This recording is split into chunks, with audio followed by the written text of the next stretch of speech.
Well, Reagan understands this, but Reagan also says that there's another dark side. It's not so much the fear that we have all these weapons, because the fact of the matter is both the Russians and the Americans are pretty safeguarded. They know about the nuclear deterrence, and so it's not enough, it's not going to be enough to have one crazy person to start the war. He's not really worried about that starting of the war so much as he's worried about the fact that there's no end to it. If you've got two people pointing guns at each other, there's no way to end it. You can't end it if you make sure that one side has two guns and the other side has two guns. The only way to ever end it is if instead of one guy having only two and the other two, maybe one guy has 150 guns with 150 people on his side all pointing at the one guy with two guns. That would end it. And so Reagan gets rid of the idea of mutually assured destruction as a policy. He does not want equity. If you keep a balance, then you can keep that balance forever. The Cold War has already been 40 years. He doesn't want it another 40 years. I remember being in high school in the 1980s, and I remember my world history teacher asked me, this is like 1984, 1985, saying, do you think the Cold War will ever end? And I remember most of the people in the classroom, myself included, said, nope, it's just the way it is. It will always be this way. 60 years from now, we'll be in a Cold War. Because it's hard to envision how you could possibly end it. Well, Reagan had a policy change, the shift. It was a two-pronged strategy. One-pronged strategy was to end mutually assured destruction. What that meant is that to end the balance. I'm going to go back here to the board, and I'll let you see what I'm writing here. Give me a second.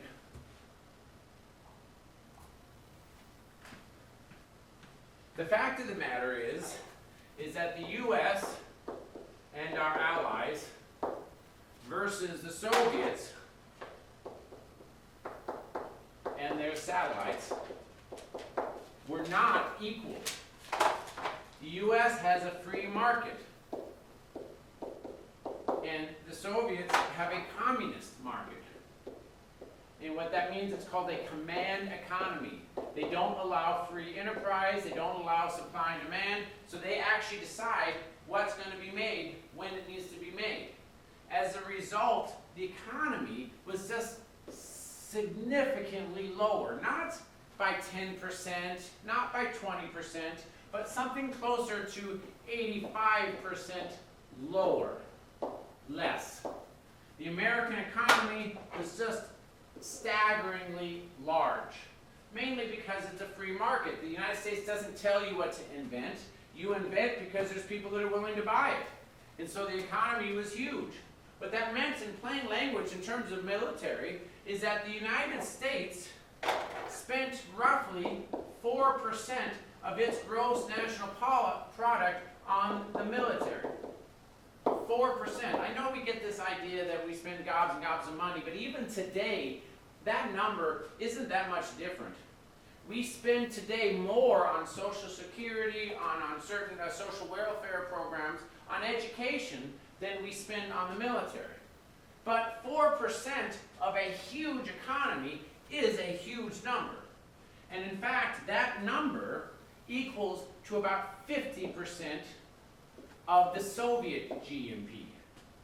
50% of its military, because they were doing an equal, they would spend as much money as we did. But because their economy is weaker, that same amount of money was half of their gross national product. Keeping in mind that they also are a police state, so these satellites are forced. It's not willing. Georgia isn't wanting to be under the Soviet Union. The Ukraine isn't wanting to be under the Soviet Union. They are forced. Eastern Germany doesn't want to be under the Soviet Union. So that means that the Soviet Union has to have military in all these locations with people with guns, and they have to be willing to use them. That's a huge expense. About 50% of their gross national product went to the military. So Reagan came up with this idea. If we double our military output, that'll put us only at 8%, which isn't that much. But if we double it, the Soviets are going to want to match it. And what happens if they double it? They can't. They can't spend 100% of their GNP. It's just too much. So this is the first prong. The United States immediately doubled the budget from 171 billion to 300 billion. From 171 billion to 300 billion. And the United States could do this, and it was still only 8%. For the Soviets to match, it was going to bankrupt them. At first, the Soviets tried it. So from around 1980, about 1980 to around 1985, the Soviets kept trying to kind of be at par, and it was getting more and more expensive. And so they weren't able to budget it. The thing is that that wasn't the only way the United States was pushing this. If it was only military, there's always a risk that in acts of desperation, you might do something drastic. If you've got these two people and they've got two guns facing each other, and this other guy suddenly gets a friend and another friend and another friend and another friend and a whole bunch of friends, and they're all pointing at him, the guy might say, you know what, I'm going to die anyway, let's go ahead and fire. And so that's a risk. So Reagan had a two-prong attack. The first prong was we're going to end mutually assured destruction. In other words, we're going to end that balancing. We're just going to spend twice as much, and then it'll be unequal. But at the same time, instead of just attacking them or facing them with that, we're going to give them an out. We're going to constantly be saying, you don't have to do this. I'll put all my weapons away if you put all your weapons away. We can completely end this if you just agree to step down. If you just stop what you're doing, we will end all of our weapons. We'll get rid of large classes of weapons. So it was a two-prong attack. The first one was to double the GNP, and the second prong was to come and have very strong negotiations. This INF treaty means we would get rid of all intermediate nuclear weapons. START treaty, strategic arms reduction treaty. Not a limitation where we'll come up to this cap, but the exact opposite. We'll reduce everything down on both sides to very little. This is beginning to de-escalate.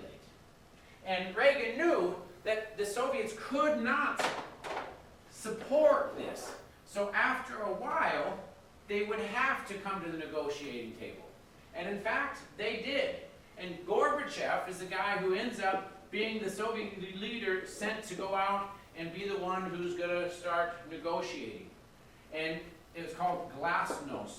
It's called a thaw in the Cold War.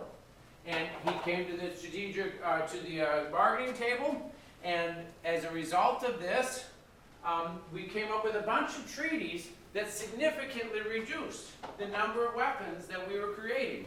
The problem is that the Soviet Union had already tried for too long with this. And so they were unable to dig themselves out of the hole that they created. And so they were flat going bankrupt. Not only internally, but they could not support all these satellites that are all over the world. And so the very first satellite, the most expensive one, the biggest one that they began to get rid of is in Eastern Europe, in the eastern, around by where Ukraine is, around by where Georgia is. They removed some of the guards that were preventing the Soviets from escaping. And so there was news coverage of just thousands of people going through these gates. Nobody's doing anything about it. And then within a month, they pulled the guards from the wall around Berlin Wall. The wall that had been surrounding West Berlin, that was in East Berlin, they removed the guards, which meant that there's nothing keeping the West Berlin in, and there's also nothing keeping the East Germans from going into the West. when that happened, and I remember it happened at the date, there was no announcement, there was nothing. In the morning, people realized that there's no guards there. And throughout the day, they couldn't believe it. They went up there, and people started going back and forth through the gate, and there was nobody there. And they proved there's nothing there. And by the end of that night, people were actually going back home, taking sledgehammers and tearing down the wall. And that's what this picture is, tearing down the wall. Reagan, prior to this, about 3 or 4 years, said, Gorbachev, tear down this wall. Well, by the time we get to the end of the Cold War, the people are actually tearing down the wall. This is 1989. The Soviet Union basically retreats as far back as it can because it cannot support the military all over and the satellites. Within 2 years, the internal bankruptcy is so high that Gorbachev is overthrown. A guy named Vladimir Putin. His brain's going to forgive me. I'll forget what it is. It'll come to me. Boris Yeltsin. Boris Yeltsin comes in and overthrows the communists, and Boris Yeltsin basically ends the Soviet Union. When the Soviet Union is ended, then the Ukraine becomes a new country, Georgia is a country, all of these satellites are now independent countries. There's another year or so of different revolutions and whatnot, but for the most part, Soviet Union is gone, and when the Soviet Union is gone, the Cold War ends. Now, here's a question, and I think I mentioned this before. The Cold War ends, whoopsie, you guys are looking at my part there, not at the... The Cold War ends, lasts more than 40 years. If the Cold War was simply the U.S. and Allies, France and England against Soviet and the satellites, then clearly when the Soviet Union collapses and goes back to Russia and Ukraine and all these other little countries, independent countries, when that happens, then there's no Cold War.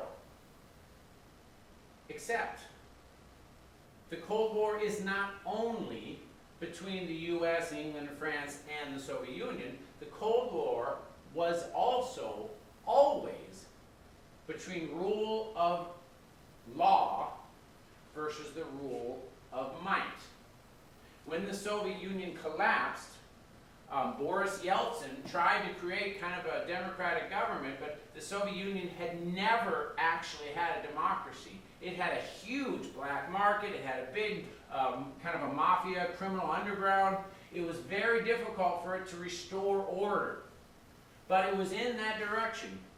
Putin is now following kind of in that same path. It's not a democracy, but it's in that direction. They're not communists, but they're not democracies. They're still more or less a dictatorship. When the Soviet Union collapsed, the obvious focus of the Cold War ended. But the conflict between rule of law and rule of might is still present. And so we had a very interesting thing in American history, and I'm not going to go into the details because I like to end at about 1990. 91 when the Soviet Union collapses, but throughout the 90s, about a decade, the United States figured the Cold War is over, so we focused on domestic policies. That's why Bill Clinton was elected in 92, because he didn't spend any attention on the foreign policy. We didn't talk about wars or anything like that. Nothing about the Cold War, that was over. We were talking about social welfare and what to do with how to do domestic policies. And for about 10 years, the United States didn't think about it at all. Until right towards the end of Clinton's presidency, there was an attempt to blow up the Trade Center. It failed. There was an attempt to blow up, in fact, a successful attempt to blow up part of an embassy in Africa. There was a couple of attacks. We began to see this kind of rising terrorism. And then, as you all know, 2 years later, 9/11, 2001, we have this massive attack, blow up the Trade Center, attack on the Pentagon, and then we realize that the rule of law may have won against the Soviet Union, but it doesn't mean that the rule by might has disappeared. And so since 2001, 9/11, the United States continues to be in a Cold War. The difference is that the target isn't the Soviet Union and its allies, its satellites. It's against terrorism and those that are explicitly trying to undermine the rule of law through the threat of fear and basically terrorist acts. And that's where our Cold War has shifted into. And you could say that that's what's been going on the last 18 years at the very least. That's the end of our story.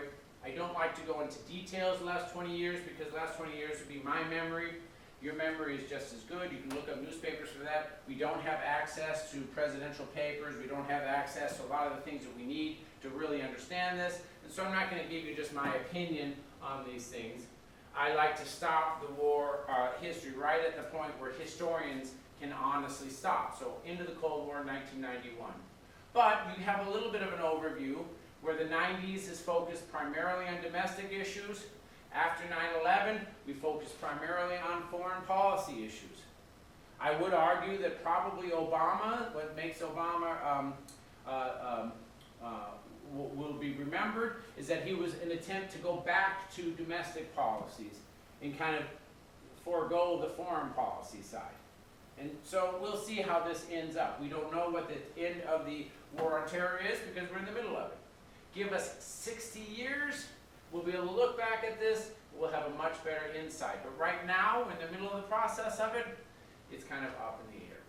You guys, your tasks for your exam, if you haven't looked at it, is you're going to ask yourselves, which is more influential, domestic policies or foreign policies? And we've talked about both of these here. We talked about the Civil Rights Movement, we talked about the Great Society, we also talked about the end of the Cold War. Just because we end on the Cold War doesn't mean that foreign policy is automatically the superior choice. Just like when we were talking in the last unit between Great Depression and World War II, we ended on World War II, but that doesn't mean that that's necessarily the right choice. Either one of these options can be an acceptable argument. There's no wrong answer here.